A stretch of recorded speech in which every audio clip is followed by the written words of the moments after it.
Step 5. Let your child know that sometimes they'll still feel angry, anxious, or upset after having worked through the previous 4 steps. And when this happens, it's best to find a safe way to divert these jangly feelings. And this needs to become your strategic plan and your child's strategic plan. In other words, you expect them to actively take the time to regroup their emotions, to take the time to calm down. And if your child chooses not to, then later on you will always follow up with a matter-of-fact consequence.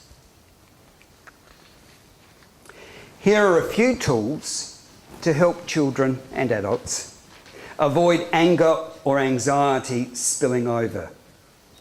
Firstly,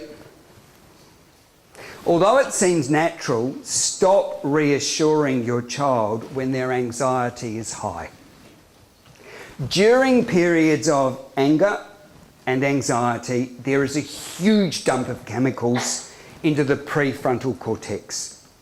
So the more logical part of the brain that we've talked about tonight gets put on hold, while the more emotional part of the brain really takes over, gets busy, gets active. In other words, it's really hard for your child to process your wise words in this moment. Just being with them is often enough. And if you've got to talk, just 1 or 2 comforting words. By the way, you do not need to know all of the answers all of the time.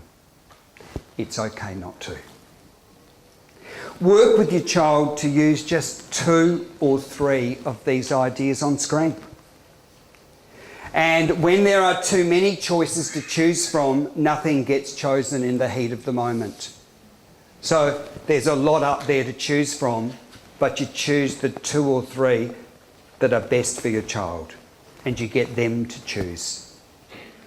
It may be useful for them to have a special place for quiet time to withdraw to, away from the triggers. And getting into a habit to do this reinforces new patterns of behaviours.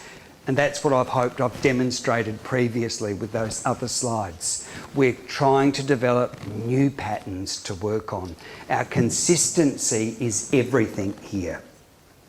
Bedrooms are great places to go, but not as get into your bedroom and calm down. Get into your bedroom, it's time out. But more like, hey, it's a great time for you to spend a few minutes in your bedroom with your Lego to get rid of those upset feelings. And this is not about isolating your child. It's not about locking or closing the door on them, but respectfully giving them a structure and a space to work with. It's okay to lend a little support in the beginning and to sit with them for a few minutes and to set them up and to withdraw.